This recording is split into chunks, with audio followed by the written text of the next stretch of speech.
안녕하세요. 사연 읽어주는 남녀입니다.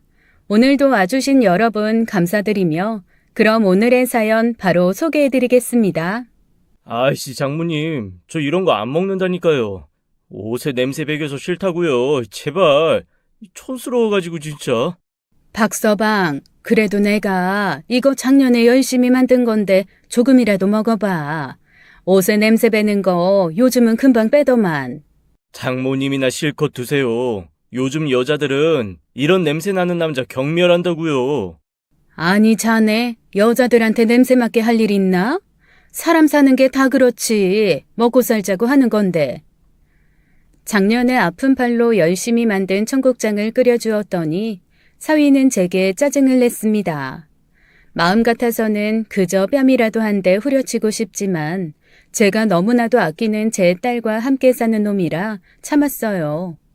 자식 가진 부모 마음은 다 똑같은 법이니까 말이죠. 사위는 사람 하나만 보면 참 괜찮은 사람이었어요. 집안이 여러 사정으로 인해 힘들었고 딸이 처음 만났을 때 가진 것도 없었지만 성실했고 제 딸을 아주 많이 사랑해 주었습니다. 저처럼 이 정도 나이가 된 사람들은 진심으로 하는지 거짓으로 행동하는지 어느 정도 눈치를 채기 마련인데 사위를 처음 보았을 때 정말 진심으로 제 딸을 사랑하고 아껴준다는 생각을 했었죠. 식당에서 사위를 처음 만났는데 글쎄 바닥에 뭐 떨어진 것을 줍는 제 딸아이가 일어나다 다칠까봐 테이블 모서리를 손으로 감싸주는 모습을 보고 제가 솔직히 좀 감동을 했었습니다. 머리 조심해. 여기 뾰족하다. 자기 다치면 나 못 살아. 어머, 그러네. 고마워. 자기가 손으로 받쳐준 덕분에 살았네. 난 무슨 복이 이렇게 많아서 자기 같은 사람을 만났을까? 정말 너무 감사하다. 이렇게 부족한 나를 받아준 것만 해도 내가 너무 감사한걸. 딸과 예비 사위를 처음 보았을 때 너무 보기 좋았습니다. 처음에 딸이 결혼을 하고 싶은 남자가 있다며 제게 말을 했을 때 조건을 듣고 무척 망설였지만 막상 이렇게 만나고 나니 제가 했던 고민들이 쓸데없었다는 것을 깨닫게 되었어요. 사위는 부모님이 안 계시고 할머니와 함께 자라왔었답니다. 부모가 이혼하고 엄마는 시집을 가버렸고 아빠는 지방 현장에서 일을 한다고 하면서 연락도 없이 그렇게 살았었나 봐요. 나중에 알게 된 건데 사위의 아빠는 예전부터 이 여자 저 여자 만나고 다니느라 사위를 신경도 안 쓴 모양입니다. 어린 나이에 그렇게 살아왔으니 제 눈에는 그저 너무나도 안타까워 보일 뿐이었어요.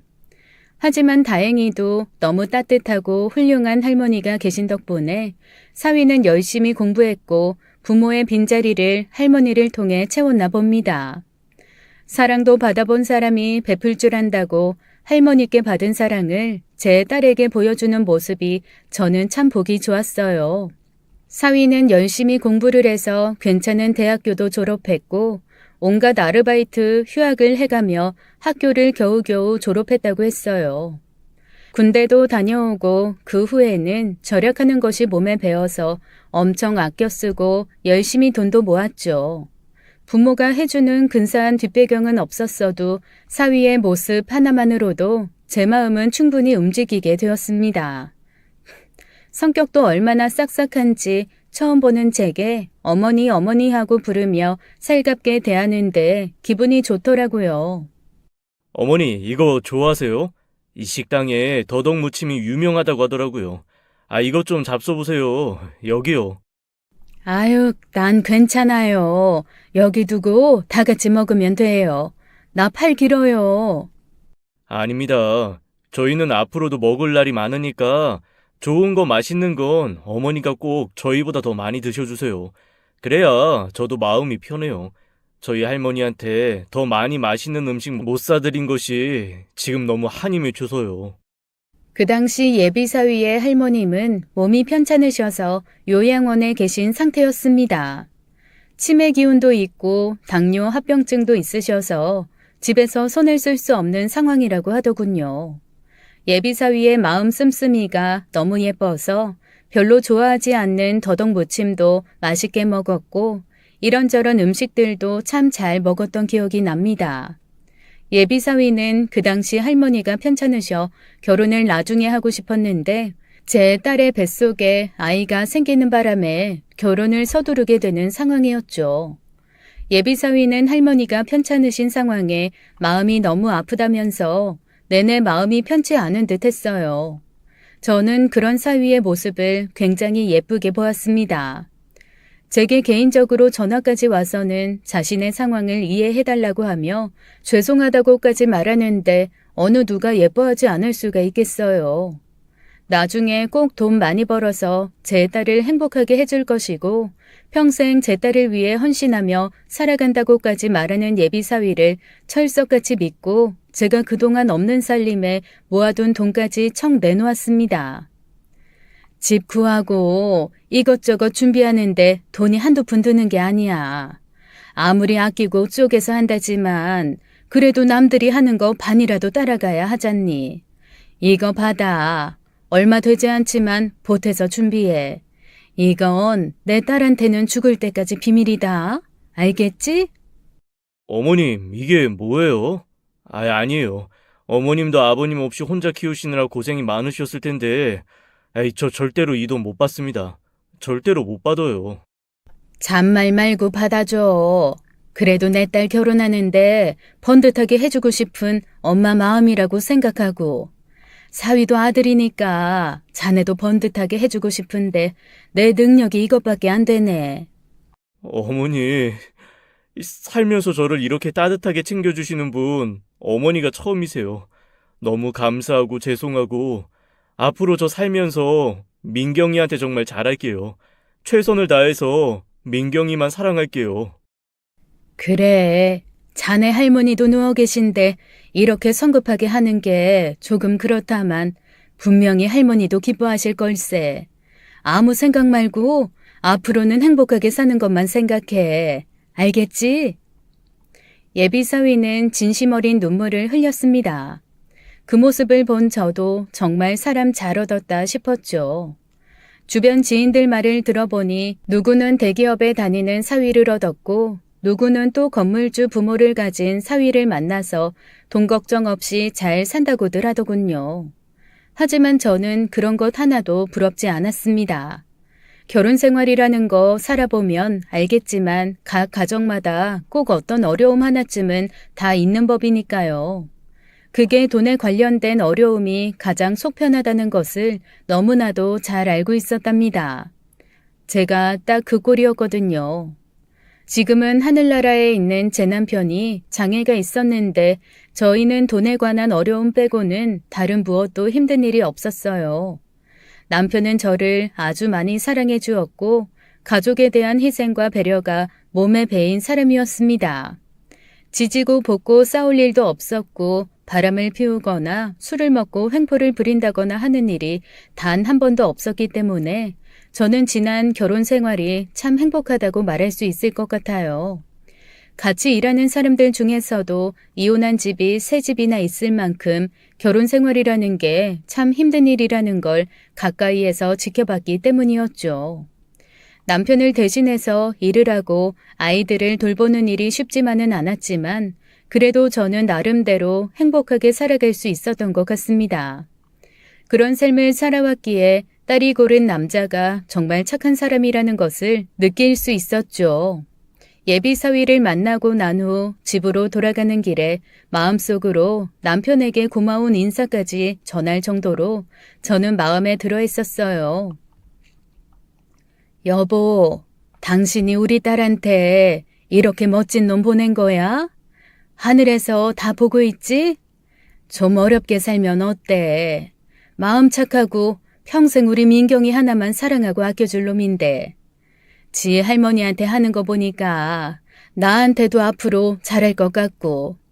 아이고, 당신이 마치 하늘에서 보내준 것 같네. 고마워, 여보. 그렇게 예비사위는 저의 마음속에 쏙 들어와 있었고 저는 예비사위의 주변 지인들도 만날 수 있었습니다.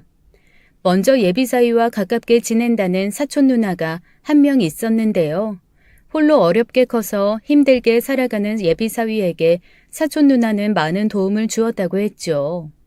대학교 때 등록금도 도와준 적도 있고 또 할머니가 힘들게 일을 하시고 병을 얻었을 때 집에 와서 할머니를 간호해 준 적도 있다고 했어요. 지방 멀리 사는 고모의 딸이라고 했는데 은행에서 일을 한다고 했고 차마니 사람이 선해 보였습니다. 아이고 고마워요. 우리 예비사위를 아주 많이 도와줬다고요. 부모 없이 할머니하고 자라서 힘들었을 텐데 든든한 누나가 있으니 얼마나 좋아요. 어머, 아니에요. 제가 무슨 도움이 됐다고요. 전 별로 한 것도 없어요. 자기가 스스로 얼마나 노력해서 살아왔는데요. 앞으로도 잘 부탁해요. 우리 민경이 아직 아무것도 모르는 애예요. 잘 좀 부탁해요. 걱정 마세요. 제가 곁에서 잘 살게 도와줄게요. 그리고 혹시 제가 은행에 있으니까 뭐 도움 필요하신 거 있으시면 말씀하세요. 제가 최대한 도와드릴 거 있으면 도와드릴게요. 아이고야, 그래요? 그럼 나야 너무 좋지. 민경 아버지가 남기고 간 것도 있고 내가 워낙에 이런 쪽에는 까막눈인데 잘 됐다. 고마워요. 고마워. 저는 그 후로 예비사위의 사촌 누나와 연락처를 교환했고 사위의 보호자 겸 은행 일로 모르는 것이 있을 때는 전화를 걸어 연락을 하면서 지냈습니다. 얼마 후 딸은 결혼을 했고 결혼함과 동시에 사촌 누나가 적금이며 보험이며 이것저것 연결을 해주고 상담해 준다며 저까지 함께 집으로 불렀어요. 어찌나 꼼꼼하던지 책자를 한 보따리 가져와 이런저런 설명을 해주는데 너무너무 고마웠습니다. 더군다나 앞으로 태어날 아이에 대한 대책도 벌써부터 마련해야 한다는데 세상에 이렇게나 좋은 사람이 또 있을까 싶더군요. 사위와 사촌 누나는 아주 많이 가까워 보였는데 그것마저 저는 너무 좋게 느껴졌어요. 그런데 하루는 딸에게서 전화가 와서 사위와 사촌 누나가 가까워도 너무 가깝다고 하는 거예요. 밤늦게까지 단둘이 술을 마신 적도 있고 딸 집에 와서도 술을 마시고 거실에서 함께 옆에 누워서 잠을 자고 있는 모습까지도 봤다고 하면서 말이죠. 엄마, 아무리 그래도 좀 그렇지 않아? 어떻게 사촌 누나랑 술 먹고 옆에서 같이 잘 수가 있어? 내가 이상한 거야? 내가 예민한 거야, 엄마? 그래, 우리 딸이 곧 아이 낳으려고 많이 예민하네. 둘이 그냥 사촌지간도 아니고 각별한 사이더만. 그러면 충분히 가능한 일이야. 너무 마음 깊이 생각하지 말고 그냥 그러려니 해, 응? 그래야지. 근데 막 나랑 있었던 일도 하나하나 다 알고 모르는 게 없더라고. 몰라. 그냥 내가 좀 그래. 아. 딸은 굉장히 예민해져 있는 것 같았어요. 사촌 신우이랑 가깝게 지내는 것이 못마땅하다면서 왠지 자신의 남편을 빼앗긴 것 같다는 말까지도 했죠. 저 역시 들으면서 조금 지나치다는 생각은 했지만 딸 뱃속에 있는 아이에게 안 좋은 영향이 갈까봐 최대한 말을 좋게 해주었습니다. 저는 그 당시 식당 일을 하고 있었어요. 워낙에 깔끔한 성격에 부지런한 스타일이라서 한번 일하게 되는 식당 주인들은 무슨 일이 있어도 제가 그만두지 못하게 했었죠. 솔직히 그런 성격 덕분에 여태까지 열심히 밥 벌어먹고 살 수 있었는지도 몰라요. 돈도 꽤 모았고 남편이 남기고 간 보험금과 연금도 있었지만 그런 거 다 차곡차곡 모으면서 오로지 제가 번 돈으로 모아서 딸아들 공부시키고 시집장가도 다 보냈을 정도니까 말이죠. 여자 혼자 벌어서 그렇게 하기가 얼마나 힘든지 해보지 않은 사람은 아마 모를 거예요. 단 하루도 쉬지 않고 열심히 일을 했고 딸을 시집 보낸 후에도 여전히 식당에서 일을 하고 있었습니다. 딸과 아들은 이런저를 항상 부끄러워하지 않았고 오히려 너무 멋지고 강한 엄마라며 엄지를 치켜들어줄 정도였어요. 제 남편은 40대 후반에 홀연히 세상을 떠났습니다. 아주 우연히 교통사고가 났는데 제 남편은 다리 한쪽이 불편한 장애를 갖고 있었어요. 그래서 남들보다 빠른 대처를 하지 못했고 그만 그 자리에서 세상을 떠나고 말았죠. 어려운 살림살이였지만 남편은 저와 자식들을 위해서 보험을 든든하게 들어놓았던 터라 그나마 남편이 죽고 난 이후에 보험금은 꽤 많이 탔습니다. 큰돈이었지만 남편이 죽은 돈을 쓸 수는 없어서 식당일, 청소일 등을 전전하면서도 남편의 돈은 끝까지 지키고 있었어요. 주변 친척들과 지인들은 혼자 된 저를 걱정하며 참 많이도 도와주었고 자식들도 대학생이 되자마자 열심히 알바를 해서 제게 손 벌린 적도 없었습니다. 사람들은 남편 복은 없지만 자식 복, 인복은 타고났다며 저를 위로해 주었고 저는 정말 제가 인복이 타고난 사람인 줄로만 알고 그렇게 살아갔던 것 같아요. 더욱이 귀한 사위까지 얻었으니 제 인생은 앞으로도 계속 그렇게 행복할 줄로만 알았죠. 딸아이는 결혼 후 5개월 만에 아이를 낳게 되었습니다. 임신 기간 내내 많이도 예민했었는데 아이를 낳고 나서도 딸아이의 예민함은 극도로 달했던 것 같아요. 워낙에 성격이 책임감도 강하고 섬세하던 터라 아이 낳고 몸이 약해지니 자연스럽게 더 예민해졌죠. 마음 같아서는 딸아이네 집에 가서 산후조리도 도와주고 싶고 아이도 돌봐주고 싶었지만 제가 일을 하느라 그럴 수 없는 게 후회가 되었었어요. 딸아이는 특히 밤에 잠을 잘 못 자는 것에 대해 엄청나게 힘들어했고 안 그래도 약한 체력은 더더욱 약해지고 있었습니다. 그러던 어느 날 사위의 사촌 누나한테서 연락이 왔어요. 딸아이가 힘들어하니 자기가 집에 들어가 살면서 아이를 봐준다고 말이죠. 아니 사돈, 은행도 다녀야 하는데 그럴 시간이 어딨어요. 출퇴근하느라 힘든데. 아, 저희 은행이 아주 좋아서 제가 사정을 잘 말씀드리면 재택근무도 할 수 있게 해주세요. 제가 워낙에 오랫동안 근무를 했는지라 저 믿고 맡기시거든요. 어머나, 그래도 너무 미안해서 그렇죠. 사돈 처녀는 아이도 안 낳아서 애 보는 게 보통 일이 아닐 텐데 거기에 집안일까지 어떻게 다 도와주려고 그래요. 걱정 마세요. 제가 이래봬도 할머니 병간호도 하고 조카들 돌봐준 경력도 있어서 엄청 애기들 잘 보거든요. 그래주면 나야 고맙지만 어떻게 너무너무 미안해서.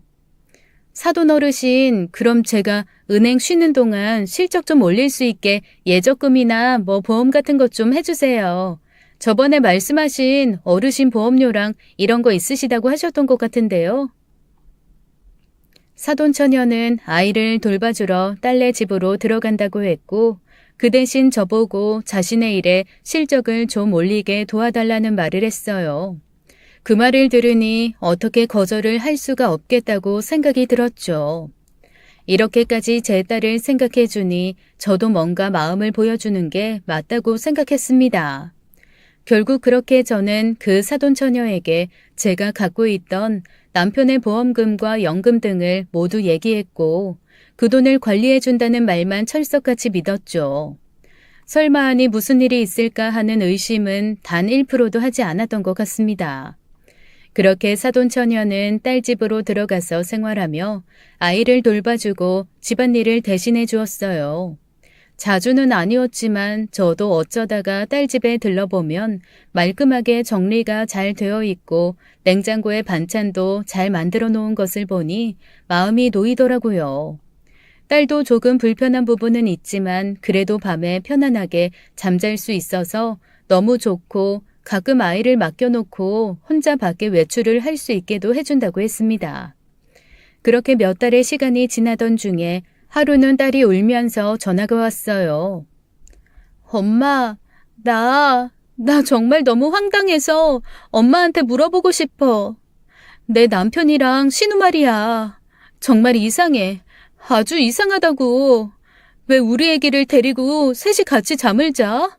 나 피곤하다고 혼자 안방에서 자게 해놓고 셋이 작은 방에서 자더라니까. 이거 내가 어떻게 생각해야 돼? 그런 일이 다 있었어? 박서방은 왜 너랑 같이 안 자고 거기 가서 그런다니?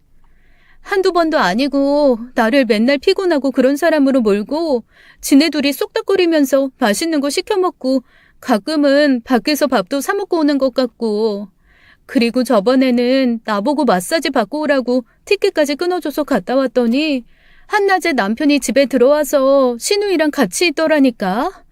아니 이 사람들 왜 그렇게 붙어 있는 거야? 내가 이상한 거야 엄마? 저기 민경아, 너 지금 너무 흥분한 것 같은데 일단 좀 진정하고 말이야. 엄마가 한번 박서방이랑 얘기 좀 해볼게. 원래 애 낳고 나면 별게 다 서운한 법이야. 임신했을 땐 모든 집중이 나한테 쏠리니까 좋았는데 그게 애기한테 다 가버리면 마음이 허하고 그런 법이거든. 몹시 흥분해서 울며 불며 제게 얘기하는 딸을 진정시키고 저는 홀로 깊은 생각에 빠지게 되었어요. 딸의 말을 들으니 아무리 생각해도 저도 이해가 되지 않았죠. 아이를 봐주러 딸네 집에 갔으면 아이만 잘 보면 되는데 왜 자꾸 박서방이랑 둘이 붙어 있을까 하는 마음에 기분이 좋지 않았습니다. 자기 딸이 그렇게 속상하다는데 좋을 부모가 누가 있겠어요. 저는 사위에게 전화를 걸어 자초지종을 물었습니다.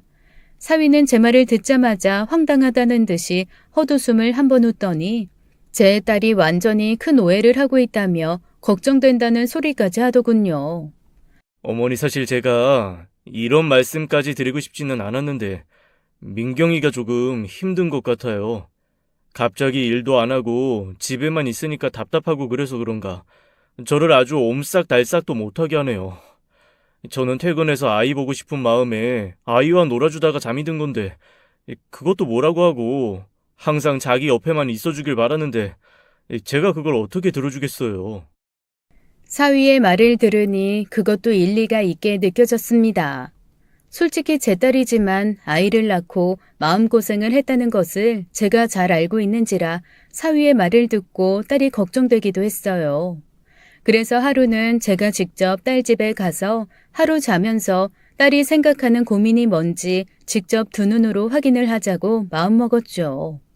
살갑게 인사해주며 제게 밥까지 차려주는 사돈처녀, 그리고 봉투에 용돈까지 챙겨주는 사위를 보니 제가 고민했던 것조차 너무 부끄러울 정도였습니다. 저는 오히려 딸을 다그쳤죠. 민경아, 너 정말 행복한 줄 알아. 세상에 어떤 시누이가 애 낳았다고 이렇게까지 해주니? 박서방은 또 어떻고? 엄마는 도와줄 사람이 없어서 혼자 일하고 니들 키우고 집안일까지 다 했는데. 엄마가 몰라서 그래. 내 말이 맞다니까. 아무래도 이상해. 여자는 촉이라는 게 있잖아. 신우가 자꾸 내 남편을 지 옆에 두려고 하는 것 같고 둘이 술 한잔 먹자고 막 신호 보내고 뭔가 이상하다고. 정말이야 엄마. 나 상황 봐서 신우 이 집에서 나가라고 할 거야. 내일 모레 말할 거야. 제 말에도 딸의 뜻은 꺾이지 않았습니다. 그리고 며칠 후 정말 딸은 집에서 신우에게 나가라고 말을 했고 그 일로 사위와 엄청나게 싸운 모양이에요. 사위가 제가 일하는 식당까지 찾아와서 민경이가 이런 짓을 했다고 하며 자신은 너무 부끄럽다는 말을 했습니다. 장모님, 민경이 정말 왜 그런데요? 애 봐주고 살림까지 다 해주는 누나한테 무슨 말도 안 되는 억지를 부리고 거기다가 장모님 갖고 계셨던 돈도 불려준다고 누나가 여기저기 전화해서 지금 이자가 더 붙었다고요. 그런데 어떻게 이래요? 장모님이 잘 말씀해 주셔야 해요. 제발요, 장모님. 사위는 불같이 화를 냈고 자신의 누나한테 미안하다며 제게 큰 소리를 쳤어요. 사위의 말이 조금 서운하긴 했지만 맞는 말이라고 생각이 들었습니다. 여러모로 수고해주는 사돈처녀를 괜히 이상하게 생각하는 딸이 야속했죠. 더욱이 제가 갖고 있던 죽은 남편의 돈을 빌려주고 있다는 얘기를 들으니까 더더욱 믿음이 갔어요. 저는 결국 딸에게 전화를 걸어 확 퍼부어 버렸습니다. 쓸데없는 것에 목숨 걸지 말고 차라리 그 시간에 다른 일을 좀 하라는 말까지도 해버렸어요. 지금 생각해보면 제가 정말 어리석고 바보 같았는데 그때는 왜 몰랐는지 모르겠습니다. 딸과의 사이가 잠깐 동안 안 좋아졌지만 여전히 저는 사돈처녀와 사위와는 좋은 관계를 유지하고 있었습니다. 통장에 찍혀있는 제가 맡긴 돈에는 가만히 놔두었으면 절대로 생기지도 못할 큰 이자가 붙어 있었고 아무도 모른다는 은행의 1급 비밀 연금보험도 가입 권유를 받았죠. 저는 그저 사돈처녀가 하는 말이라면 뭐든지 다 믿었습니다. 은행에서 오랫동안 근무했었기에 다른 고객들한테는 숨기는 엄청나게 좋은 보험이 있으니 가입하라고 했고 그 실적 문제 때문에 자신의 이름으로 수익제를 해야 된다는 말도 고스란히 따랐죠. 제 아들과 딸한테는 말하지 말라는 말도 다 따랐기에 자식들은 아무도 몰랐었습니다. 그로부터 시간이 조금 지나 온 식구가 다 같이 사돈할머니 요양원에 찾아간 적이 있었어요. 딸내 부부, 사돈처녀, 그리고 저까지 언제까지 사실지 모르는 할머니의 생신에 맞춰 뵈러 갔죠. 사돈 할머니는 치매기도 심했기 때문에 알아볼지 못 알아볼지도 모르는 상태였습니다. 차로 40분이 넘게 달려 사돈 할머니를 찾아갔는데 이상하게도 그날은 컨디션이 좋으셨는지 한눈에 모두를 알아보셨어요. 사위와 제 딸을 보고는 매우 활짝 웃으시던 사돈 할머니는 이상하게 사돈 처녀를 보고는 욕을 하며 눈을 흘기기 시작하셨습니다. 이런 못된 년! 아직까지 여기 붙어갖고 뭐하는 짓이야? 얼른 안 꺼져? 또 뭘 해먹으려고 여기 붙어있어? 이 썩을 년 같으니라고. 당장 나가, 당장! 아유, 할머니, 왜 그래? 왜 또 이렇게 화가 나셨을까? 할머니 정신 차려봐. 나 정신 멀쩡하대이. 아주 멀쩡한데 전현이나 아픈 사람 취급하고 방 안에 가둬두고 내 돈까지 싹 다 가져간 거 아니여. 네 애비가 배 타서 벌어다 준 돈까지 가져가서 홀라당 날린 거 너 아직도 모르냐? 딴 여자랑 결혼한 네가 왜 아직도 전현이랑 붙어있는 거야? 왜? 당장 꺼지지 못해? 할머니 정신 차려요. 지금 또 다른 사람이랑 착각했어? 그러지 마, 할머니. 우리 사촌 누나잖아. 고모 딸. 할머니 기억 안 나는구만. 약 먹었어? 오늘 약 안 챙겨 먹은 거야? 나 지금 말짱해. 말짱하니까 이런 말 하는 거요. 너 절대로 인연 가까이 하지 말어. 이 할미 죽기 전에 소원이라고 했냐 안 했냐? 사돈 할머니의 말을 듣고 저와 제 딸은 아주 많이 놀랐습니다. 사돈 처녀도 몹시 당황하는 것 같긴 했지만 이내 평정심을 찾고는 자기를 다른 사람과 혼돈한다며 웃으며 말을 했어요. 그날 다시 집으로 돌아오는 내내 기분이 찝찝했습니다. 치매가 심한 사돈 할머니지만 아까만큼은 저도 제 딸도 정확하게 알아보셨고 손주 얼굴도 똑바로 쳐다보시며 예쁘다고 말씀을 하셨거든요. 하도 생각을 해서 그런지 밤의 꿈에도 사돈 할머니가 나오셔서 그 여자 조심하라는 말까지 하셨답니다. 며칠이 지나도 불길한 예감이 가시질 않았는데 식당에서 물건을 들다 그만 어깨를 심하게 다치고 말았어요. 더 이상 식당 일을 할 수가 없을 정도로 되어버렸습니다. 자식들은 예전부터 일하지 말라고 했는데 제가 다치기까지 하니 너무 속이 상한다고 말을 했어요. 그래도 내심 마음속으로 생각했죠. 며칠 전에 사돈 할머니가 얘기한 것이 이런 일이 있으려고 그런가 보다 하면서요. 그래, 사돈 할머니가 치매가 심하니까 잘못 알아보고 그런 걸 거야. 무슨 말도 안 되는 얘기를. 그래도 내가 이 정도로 다치고 액땜한 거라 생각하니 오히려 마음은 편하네. 아휴. 사돈 처녀를 싫어하는 딸에게도 고마운 사람이니 마음을 다잡으라 말을 하고 저도 사돈 할머니가 하신 이야기는 다 잊겠다고 마음먹었어요. 징징대는 딸을 겨우 잠재우고 사위에게도 잘 좀 해주라고 부탁까지 해가며 저는 그렇게 모든 일이 잘 풀려가는 줄만 알았습니다. 저는 그때부터 식당 일을 그만뒀고 집에서 놀기 시작했어요. 평생 일만 하던 사람이 갑자기 놀려니까 그것도 참 힘들긴 했지만 그래도 얼마 만에 가져보는 여유인지 마음은 참 평화로웠습니다. 제 돈도 잘 불려져 나가고 있고 그 돈으로 앞으로 죽을 때까지 먹고 놀아도 되니까요. 그런데 사람이 노는 것도 하루 이틀이지 어깨가 조금씩 낫고 나니까 이대로 놀고만 있는 것도 못할 짓이었죠. 그래서 주변 지인이 소개시켜준 청소일을 하기 시작했습니다. 청소일은 예전에도 조금씩 하던 것이라 낯설지 않았고 어깨에 무리가 가지 않을 정도로 파트타임으로만 해도 되는 일이니까요. 작은 오피스텔 건물을 청소하는 것부터 시작했습니다. 지인이 이쪽 일을 빠삭하게 알고 있어서 제게 일자리 소개부터 일하는 팁까지 다 알려주어서 생각보다 빨리 적응할 수 있었고 제 꼼꼼한 성격 탓에 많이 힘들지도 않더라고요. 하루에 딱 4시간 정도만 일하고 나머지 시간은 자유롭게 쓸 수 있어서 너무 좋았어요. 힘들면 집에 가서 하루 종일 누워 있어도 되니 크게 부담스럽지도 않았습니다.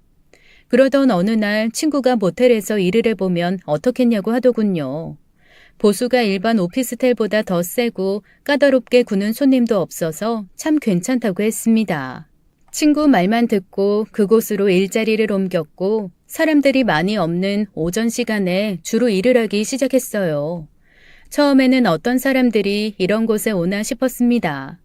좀 외진 곳에 위치하기도 했고 고급스럽지도 않고 오히려 조금 낡은 곳이었어요. 특히나 아침 일찍 그곳을 빠져나가는 사람들을 가끔 마주칠 때가 있었는데 대부분 나이가 조금 있는 유부남 유부녀들 같아 보였습니다. 아이고 세상 천지 가정 버리고 여기 와서 이런 사람들은 뭐요?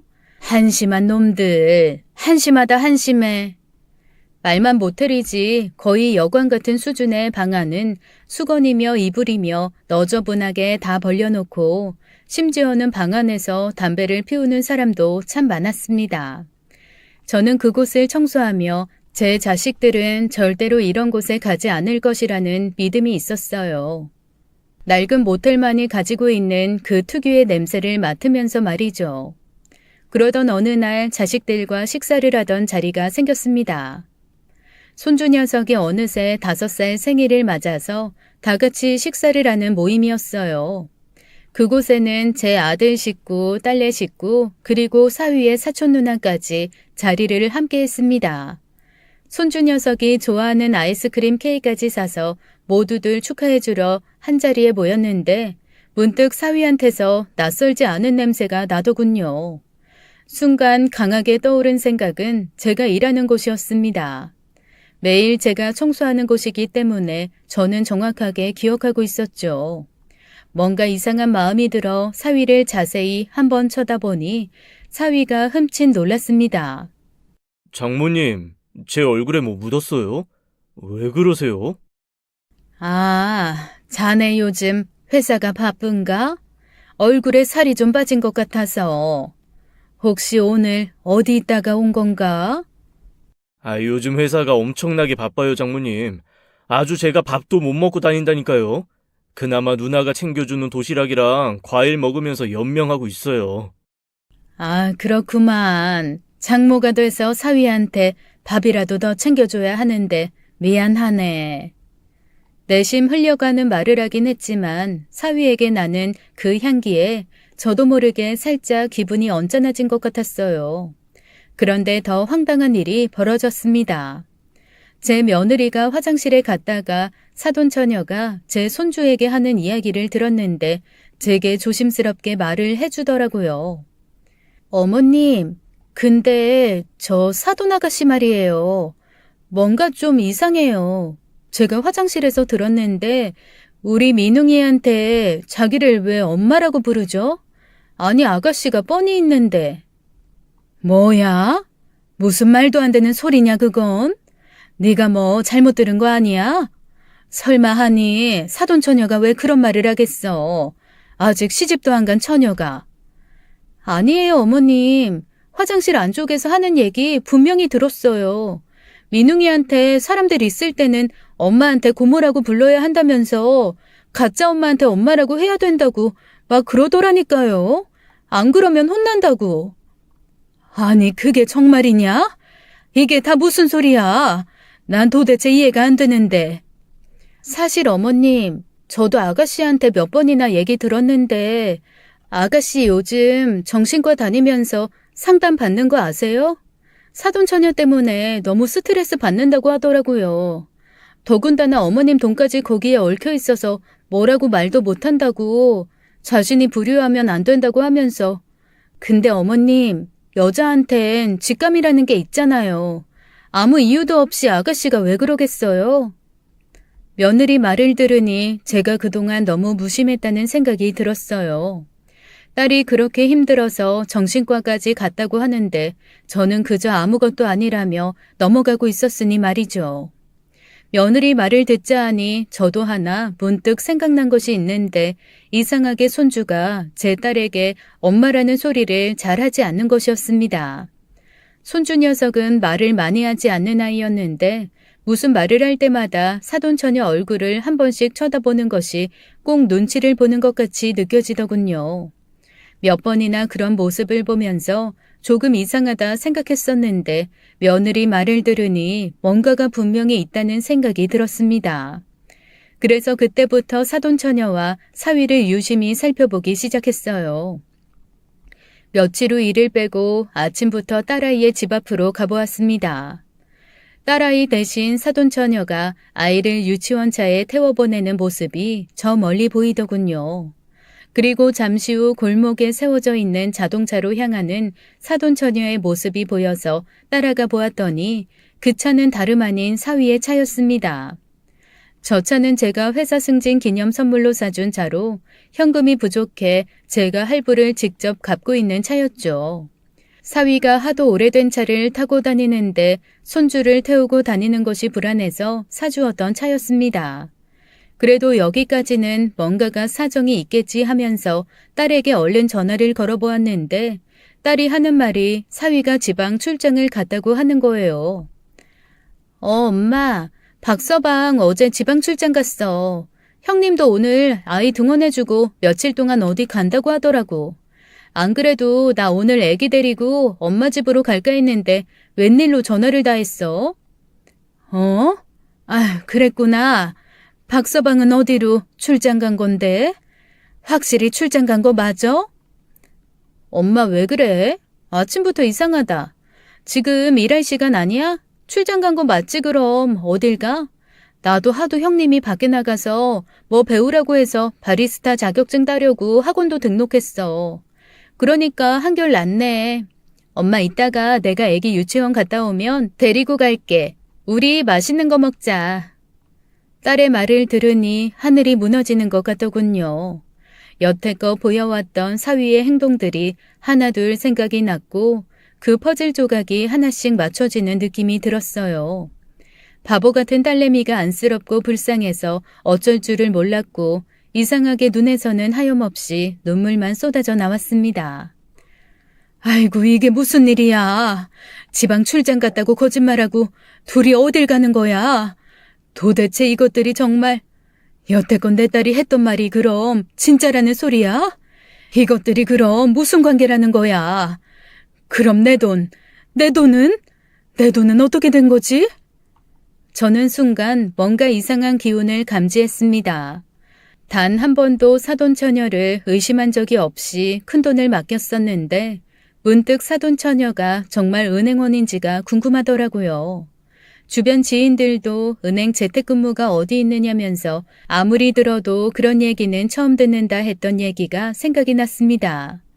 그리고 그 큰돈을 가지고 턱하니 맡겨두고 확인도 안 하고 불안하지도 않느냐는 질문들을 받았기에 얼른 사돈처녀에게 전화를 걸었어요. 사돈처녀는 태연하게 전화를 받더니 자신은 지방에 있는 친구네 집에서 며칠 쉬고 온다는 말을 했습니다. 어머나, 사돈 어르신, 어쩐 일로 아침부터 전화를 주셨어요? 무슨 일 있으세요? 아유, 저기 사돈처녀, 내가 뭐 궁금한 게 있어서 말이야. 지금 혹시 어디예요? 잠깐 만날 수 있어요? 제가 지금은 좀 지방으로 내려가는 길이라서 곤란한데. 무슨 일 때문에 그러세요? 저기, 내 돈 말이에요. 내가 맡겨둔 내 남편 보험금이랑 그런 것들. 그거 좀 찾아야 될 것 같은데 그거 어느 통장으로 되어 있어요? 사돈처녀 은행원이니까 말만 하면 바로 입금해 줄 수 있죠? 내가 내 통장으로 좀 받고 싶어요. 어머, 사돈어른, 갑자기 이러시면 곤란하죠. 제가 저번에 통장 보여드렸잖아요. 한두 푼도 아니고 이자를 그렇게 두둑히 붙여드리고 있는데 갑자기 빼버리시면 손해가 커요. 나 조금 손해봐도 되니까 일단 내 돈 다시 돌려줘요. 내 남편 보험금으로 내가 뭐 하는 짓인지 모르겠네요. 내가 잘못 생각한 것 같아요. 돌려받는 게 맞는 것 같네. 그리고 저기 사돈처녀 일하는 곳 마을금고라고 했나? 맞죠? 저 지금 전화기가 잘 안 들리거든요. 제가 나중에 다시 전화할게요. 사돈처녀는 제 말이 들리지 않는다며 전화기를 끊어버렸고 저는 그때부터 불길한 예감이 휩싸였어요. 지인의 도움으로 사돈처녀가 오랫동안 일했다는 은행 전 지점을 다 전화해서 물어보았지만 그런 이름을 가진 직원은 있지도 않았죠. 뭔가 캐면 더 많이 나올 수 있을 것 같은 생각에 이번에는 딸 집안으로 들어갔습니다.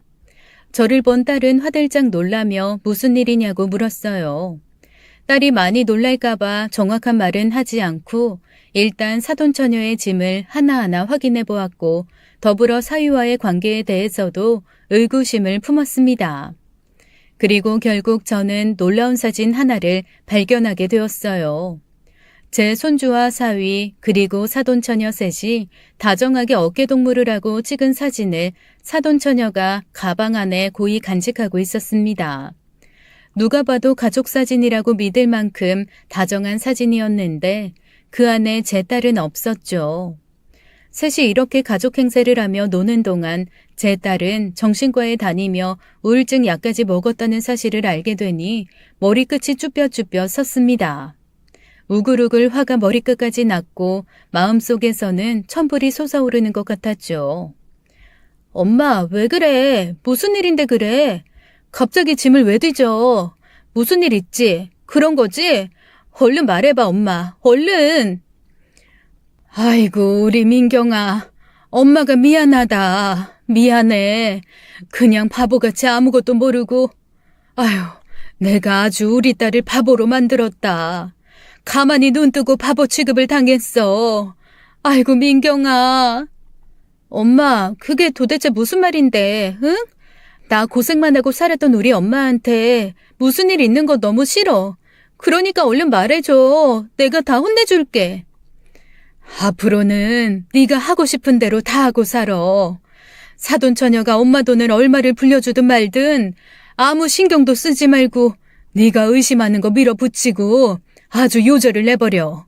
너도 뭔가 신경 쓰이는 게 있으니까 그러는 거 아니야. 안 그래?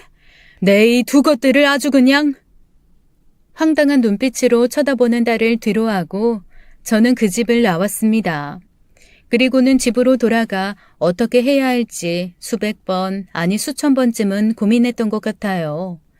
이대로 그냥 내버려둘 수도 없는 노릇이고 은행원이라고 거짓말까지 하고 제 돈을 가로챈 나쁜 년을 경찰에라도 신고하고 싶었죠. 그리고 가장 궁금하고 중요했던 부분은 사위와 사돈처녀와의 관계였습니다. 도대체 둘 사이가 어떤 관계이길래 이런저런 일들이 생기는지 너무나도 의심스러웠어요. 어디를 통해서 물어봐야 하나 고민을 하며 찾아보았지만 사위 쪽에는 할머니밖에 알고 있는 사람이 없었습니다. 엄마는 사위가 어린 시절 집을 나가 시집을 가버려서 연락이 두절됐고 사위 아버지도 그렇게 지방을 떠돌며 여러 여자들과 살림을 차린다고 해서 저는 얼굴도 본 적이 없었죠. 저는 많은 고민 끝에 사위의 할머니가 계신 곳을 다시 한번 찾아갔습니다. 하루에 한 번 면회가 되는 시간을 기다려 제발 할머니가 정신이 온전하기만을 바라고 또 바랬어요. 면회 시간이 다가와 할머니를 만났는데 글쎄 저를 한눈에 알아보지 뭡니까? 아이고 안사돈, 이 먼 곳까지 어떻게 오셨어요? 혹시 우리 손주가 뭐 말썽이라도 부렸어요? 아니면 그년이 또 들러붙어서 거머리처럼 안 떨어집디까? 내가 아주 요절을 내버렸어야 하는 건데. 할머님, 정신이 좀 드세요? 안 그래도 그 사돈처녀 물어보려고 왔는데, 아휴, 사돈처녀요? 지금 사돈이라고 했습니까? 그년이 왜 사돈이에요? 피 한 방울 안 섞인 남인데. 그년 내 손주 꼬셔내서 내 돈, 내 손주 돈 다 날려먹고 아주 나까지 정신이장자로 몰아서 막 구박하고 때리고 난리도 아니었어요. 우리 착하디 착한 손주 녀석도 그년 때문에 아주 이상하게 변해서 내가 정말 속이 다 문드러졌어요. 꽃뱀 같은 년. 그게 다 정말이에요? 그럼 사위랑 그 사돈 처녀, 아니 그 여자랑은 피 한 방울 안 섞인 남남이라는 말이에요? 아유, 그럼 둘이 무슨 사이예요? 과거에 무슨 사이였냐고요? 아니, 무슨 사이긴요. 우리 집에서 같이 살면서 여우짓까지 했으니 식만 안 올렸지. 부부나 마찬가지였죠. 우리 집 돈 다 떼먹고 어디 도망가서 사는 줄 알았더니 언제 또 귀여운 건지 모르겠네요. 아이고, 내 팔자야. 저는 결국 듣지 말아야 할 말까지 듣고 말았습니다. 사돈 처녀와 사위가 피 한 방울 섞이지 않은 남남이라니 정말 상상도 해보지 못한 얘기였어요. 그럼 여태까지 제 딸과 한 집에서 살면서 제 딸을 기만하고 둘이 뭔 짓을 한 건지 끔찍했습니다. 딸 말로는 자기는 혼자 안방에서 곯아떨어졌고 일어나 보면 사위는 아이와 사돈 처녀와 한 방에서 자고 있을 때도 있었고 거실에서 잠을 자고 있을 때도 있었다는데 딸이 잠든 사이 무슨 일이 있었는지 가히 상상도 하고 싶지 않았어요.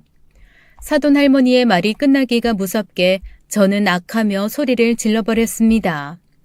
온몸에 소름이 돋아서 도저히 가만히 있을 수가 없었거든요.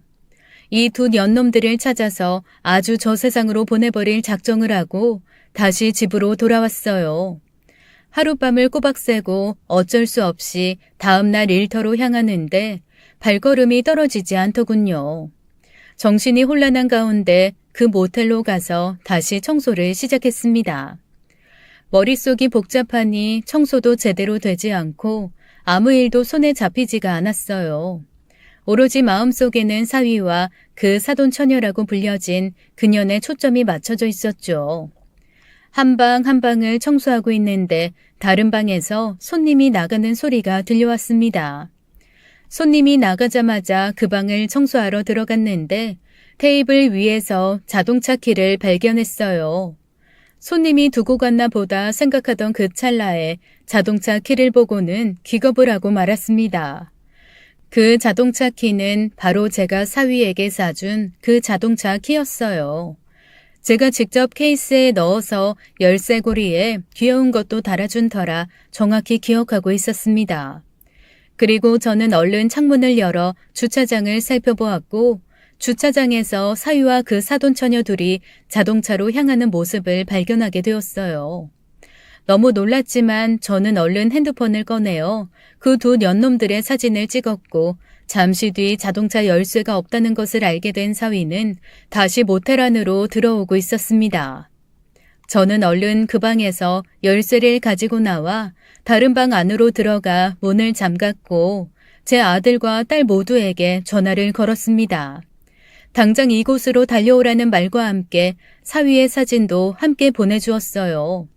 사위가 눈치채고 도망가지 못하도록 저는 일부러 제 모습을 보여주지 않은 채 열쇠도 함께 숨겨두었습니다.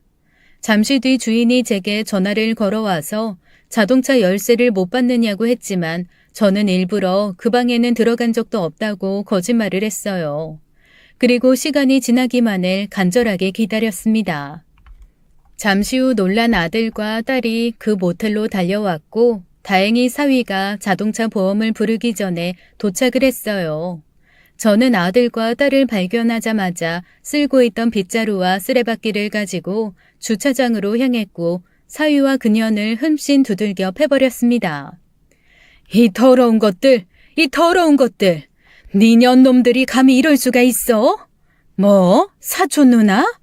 너는 누나랑 그렇게 더러운 짓 하러 모텔 쏘다니냐? 아니 이것들이 정말... 장모님이 여기 왜... 아파요. 이것들이 감쪽같이 속이고 연극을 해? 니들이 감히 내 딸을... 내가 널 얼마나 아꼈냐, 어? 아들처럼 챙겨주고 했는데 이놈아. 아파? 이까짓 게 지금 아프다고 소리 지르는 거야? 빗자루에 묻은 먼지가 사위와 그 여자를 때릴 때마다 보일 정도로 흠씬 두들겨 패주었어요. 그들은 차에 올라타지도 못한 채 주차장을 빙빙 돌며 도망다니기 시작했고 저는 계속해서 그들을 쫓아다니며 욕을 했습니다. 딸은 얼마나 충격을 받았는지 차마 아무 말도 하지 못한 채 그저 멍하니 바라보고 있기만 했고 아들은 처음에는 저를 말리는 것 같더니 이윽고 화가 터져 사위의 얼굴을 주먹으로 두들겨 패기 시작했습니다.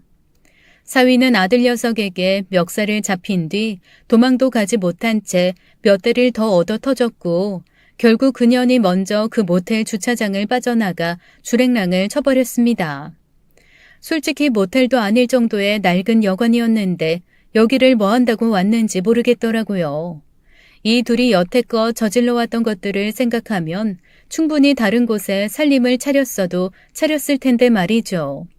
한바탕 난리가 끝이 난 후 이곳 사장님이 제게 저 사람들과 이런 관계일 줄은 상상도 못했다며 입을 여셨습니다. 아니, 저 사람 아줌마 사위였어요? 어떻게 이렇게 신기한 일이 벌어져요? 저 사람들 얼마 전에 이 여관 매입했어요. 여기 싹 다 리모델링 공사한다고 하던데, 아이 저는 당연히 저 둘이 부부인 줄 알고. 뭐요? 매입? 아니, 이게 한두 푼 하는 것도 아니고 어떻게 이런 일이. 아유, 저런 썩어 문드러질 놈. 대출 하나 없이 현금으로 사서 이 젊은 사람이 정말 능력 있다 생각했죠. 아이 근데 아줌마 사이라니. 요즘 것들 아주 가관도 아니에요. 이 저런 연놈들이 많이 있으니까 모텔이고 여관이고 다 장사가 잘 되는 거 아니겠습니까? 아 이러다가 쓰러지시겠어요. 얼른 들어가서 물 한 잔 마셔요.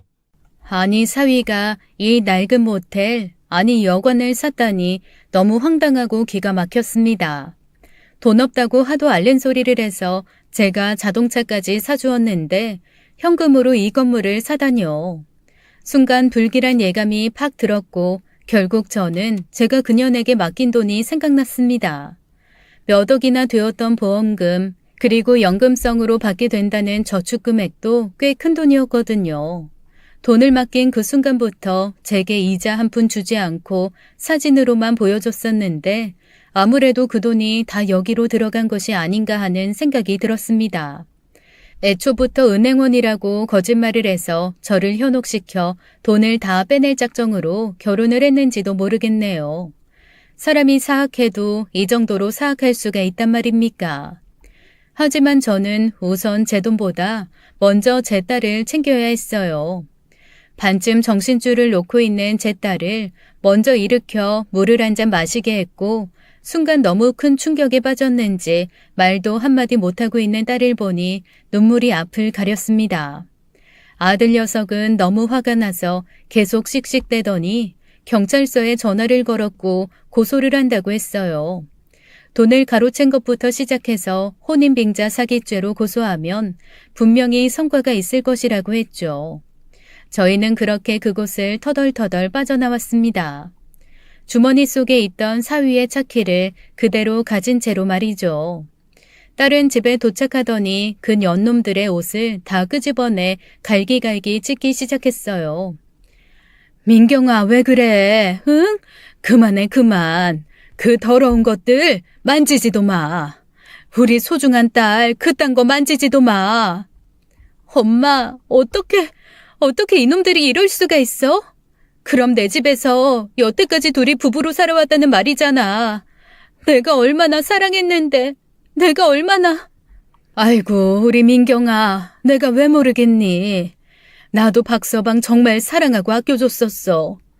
민경아, 실컷 울어. 다 풀릴 때까지 실컷 울어. 저는 더 이상 딸의 눈물을 막을 수가 없었습니다. 한참을 울고 나던 딸은 거의 실신을 할 정도로 쓰러져 버렸어요. 아마도 하루 종일 아무것도 먹지 못한 채 너무 많이 울어서 진이 빠진 것 같았죠. 그대로 꼬꾸라져 기절한 듯 잠을 자는 딸의 모습이 너무나 안쓰러워 보여서 딸이 일어나면 꼭 밥을 챙겨 먹으리라 다짐을 했습니다. 냉동실을 열어보니 청국장 한 덩이가 보였어요. 제가 사위 준다고 얼마 전 끓였다가 사위에게 잔소리만 얻어먹은 그 청국장 말이죠. 그년이 청국장을 못 먹는다고 했었는데 아마도 사위는 그년 때문에 청국장 냄새가 싫다고 질색을 한 것 같습니다. 어쩌면 이런 팔자가 다 있는지 생각할수록 역겹고 황당했지만 일단 저는 제 딸부터 살려야 했죠. 기를 쓰고 청국장을 끓여서 딸이 깨기만을 기다렸고 몇 시간 뒤 깬 딸에게 꾸역꾸역 몇 숟가락 뜨게 했습니다. 딸은 눈물을 흘려가며 제가 만들어준 청국장을 밥에 비벼 억지로 먹기 시작했어요. 엄마, 나 먹을 거야. 먹고 정신 차려서 그것들이랑 싸울 거야. 꼭 싸워서 이길 거야, 엄마. 아들은 곧바로 경찰서에 가서 그 둘을 고소했고 저는 사위의 차 키를 갖고 중고 자동차 시장에 차를 내놓았어요. 그리고 현관 비밀번호까지 바꾸어 버렸고 딸에게 앞으로 힘든 일이 있어도 꼭 이겨내자고 다짐을 했습니다. 며칠이 지나니 사위에게서 연락이 오더니 자기 차 키를 돌려달라고 하더군요. 집에 있는 옷가지들도 화물차를 불러서 어디로 보내달라고 주소도 남겨놓았죠. 하도 황당하고 기가 막혀서 말이 다 안 나올 정도였어요. 하지만 이럴 때 정신을 바짝 차려야 긴 싸움에서 이긴다고 들었습니다. 여태껏 이렇게 힘든 일을 겪어본 적은 없지만 세상 오래 살다 보니 버티는 법을 자연스럽게 터득하게 된 것 같습니다. 일부러 밥도 더 든든히 먹었고 TV도 슬픈 거 말고 재미있는 것만 보게 되었던 것 같아요. 폭언을 하며 사위가 집에 찾아온 적도 있지만 저희는 끝내 문을 열어주지 않고 잘 버텼고 경찰의 조사도 시작되었습니다. 끝까지 그들은 사촌지간이라고 우겨댔지만 결국 피 한 방울 섞이지 않은 생판 남남이라는 것이 알려지고 말았죠. 그동안 손주에게 엄마 아빠라고 부르라고 시켰고 집 주변 식당에 가서 셋이 가족인 척 연기까지 했다는 것도 알게 되었어요. 양파처럼 까도 계속 나오는 그들의 만행에 정말 입이 다물어지지 않을 정도였죠. 결국 그들은 그 낡은 여관에 대한 잔금을 모두 치르지 못해 계약이 취소가 되었고 저는 전부는 아니었지만 일부의 돈을 돌려받을 수 있었습니다. 그리고 사위는 사기죄로 벌금형에 처해졌고 그 여자는 이혼 소송을 하며 상간녀로 같이 소송을 해서 위자료를 챙겨받을 수 있었죠. 요즘은 간통죄가 없어졌기에 그저 상간녀 소송으로 위자료 정도밖에 받을 수 없다는 게 너무나도 원통했습니다. 그동안 제 딸을 기만하면서 한 행동에 비하면 정말 너무나도 아무것도 아닌 죄값이니까요. 마음 같아서는 동네방네 사진이라도 다 붙여서 떠들어대고 싶지만 그런 것도 이제는 명예훼손이고 뭐고 걸린다고 하기에 하지 못하는 것이 한이 되었습니다. 딸은 결국 홀로 남게 되었고 저는 살고 있는 집을 팔아 손주와 딸을 데리고 함께 살기 시작했어요.